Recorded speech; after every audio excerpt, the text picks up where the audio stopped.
What's going on? We got a problem with our house. Can we go? We're going to get a house? Bro, you know how many times she done said that in the last 3 or 4 days? Oh, we get a house. We get a house. I was like, yeah, I think we're gonna still get a house. So we ran into a bit of a snag when it came to getting this house. So as you can tell, Rosie has been on the internet proclaiming that we're getting this house. And I already announced that we're getting a house. It's this is my first time to purchase a real estate property here in the United States. It's my first experience, so we ran up one of this problem. Tell them what is it? it's not even that bad, bro. So basically, so when you do an application for a house, there's a bunch of stuff, paperwork that needs to get done, and you got to have all your stuff really signed and ready to go. Now, it wasn't really on us. Like, so when we filled out the application for the house, for the loan, for the specific place for the lender, they made a mistake in reading their application. So somehow they figured that in our business, we have a business. So obviously, when you have a business, you have like a 1099 as a contractor for myself. So I get paid as an independent contractor. So people who pay me to do radio and television, they give me checks, and I have to take taxes out on those individual from my company to pay the government. So before you start, no, I don't owe the IRS any money. So it's not that. So when you fill out the application, Rosie has, since she works as an accounting manager, she has a W-2. So they take her income off of that. So I have a 1099. They take my income off that, and plus we have a company. So our company, Fifth Dimension Media, we do all kind of different things. As you know, we do immigration consulting. As you know, we do things. We do different services online. We do videos. We do media. We do all these different things. So at the end of the year, as an LLC, as a person who is the sole proprietor of LLC, we have taxes that we have to take out, and we also have to report earnings. Mm-hmm. Now, when we submitted all our documents and information, including our tax return, basically what happened is they read their application wrong, their individual application, and somehow had it where I was individually, as the Fifth Dimension Media LLC head, I was paying Rosie $900 a month for her services. Yeah, because what happened is I do immigration services, and we actually earn a decent amount of money in there. But I have documented, I make it sure as an accountant, this is really very important for me as an accountant. We are really make all of our earnings, especially here in the United States, to be documented. So I actually register because I receive money online. So in here in the United States, it should be your money is documented. You can't just claim that I sell $10,000 and they doesn't know where it coming from. You said somebody overseas send you money through PayPal. It doesn't work that way. Your business should be legitimate. You can have a documents that you're really doing your business legally. So when I do my immigration services, Garrett have a business, so I use his LLC. So we use his tax, we register, we have an online website where people can buy our service and book our service. But we register it. I have invoices of all of it, and at the end of the year, when we are going to file for the tax, we actually reported all of those sales because that's part of his LLC. Here in the United States, you can't claim that I have 100,000, and you cannot.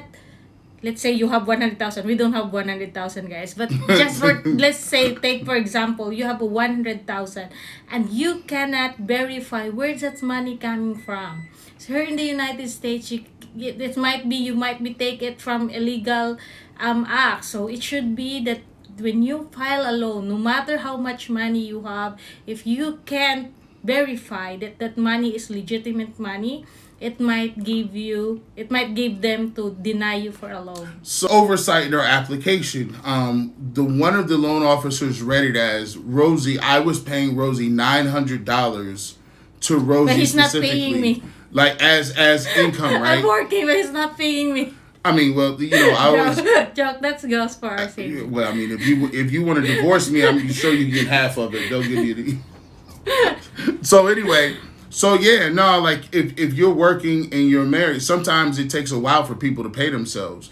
We can choose to pay ourselves if we want to, but most likely most people who start businesses put everything back into their businesses. So he read it as I was paying Rosie $900 a month, and then that means that raised our income $900 extra. So therefore the amount of the loan that we wanted, we're showing that we have our debt to equity ratio is in proportion so that we can buy the house for whatever the amount was.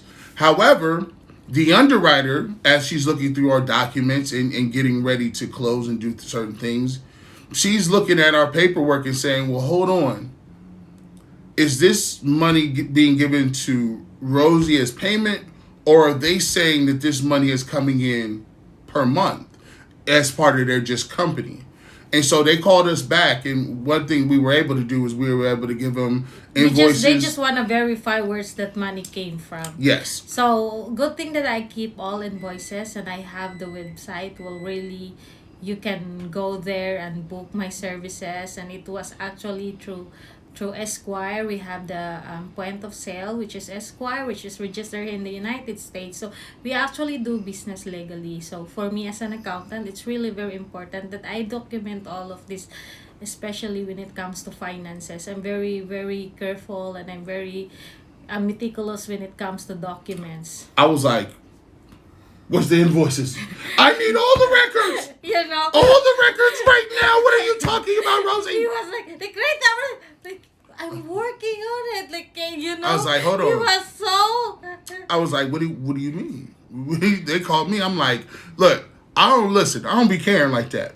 I try not to be Because involved. they will possibly deny us if we couldn't verify where's those money coming from, where those income coming from. I was like, might be illegal. I was like, I do videos. I don't. Now I could do that stuff. Those videos have they gave you a 1099 from YouTube where you earned. Yeah. From Tegna where you earned, but because our sales came from a POS, so they cannot verify where's that money coming from. Where's that at? But you have to really verify that they were legitimate money.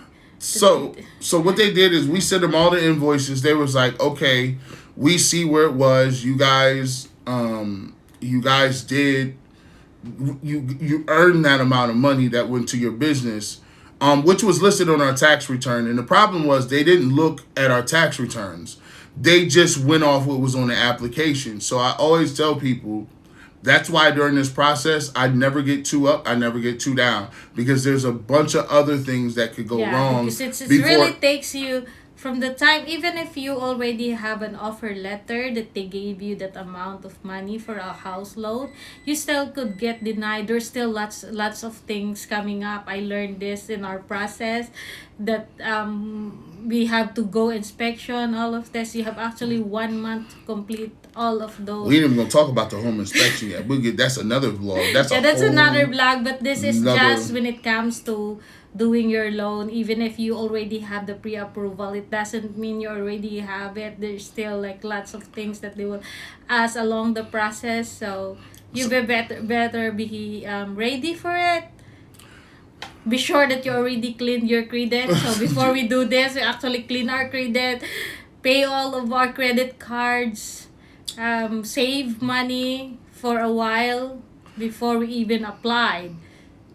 Now, long story short is, the good thing about it is our real estate agent did catch it. Mm-hmm. The underwriter did catch it before we were in the closing process, because once we're supposed to close, we can't just start financing a bunch of stuff or taking in a lot of different money or anything during that process can cause us the whole sale or the deal to go down the drain. And nobody wants the deal to go down the drain. From the seller's perspective, they want to sell the house, right? Have to, they put the house on the market. You got a prospective deal with somebody, and then it falls through with the financing. Now you have to take and put the house back on the market. Nobody wants that. Evidently, it's the same for us. We don't want to, think we have the house, and then we have to say, I'm so excited already that I already announced we get a house. Oh my God. And then I realized that there's still much on the process. So as you can see, I didn't put no video out. I was like, well, but wait. we really wanted to document it so everyone who gone through the same journey, to everyone who been go through the same hours as Garrett, so that they learn from it, they'll get prepared. And you persevere. Like we were able to catch it. So we were able to the realtor, the home inspection, the seller, everything was able to be salvaged because we did have really good documentation. And so we were able to do some things with our closing costs as well as be it an FHA loan, first time homeowners loan. We had some things that we could do to change what we had on the application. So long story short, it looks like we're still going to be available to get it, but they had to do So a this lot is of one work. of those things that you should learn from. So we will wanted to document it. So next video is we will be going to talk about our inspection, what happened to our inspection. So stay tuned to that if we're really Crazy. ending getting the house. All this just to get it. It's crazy.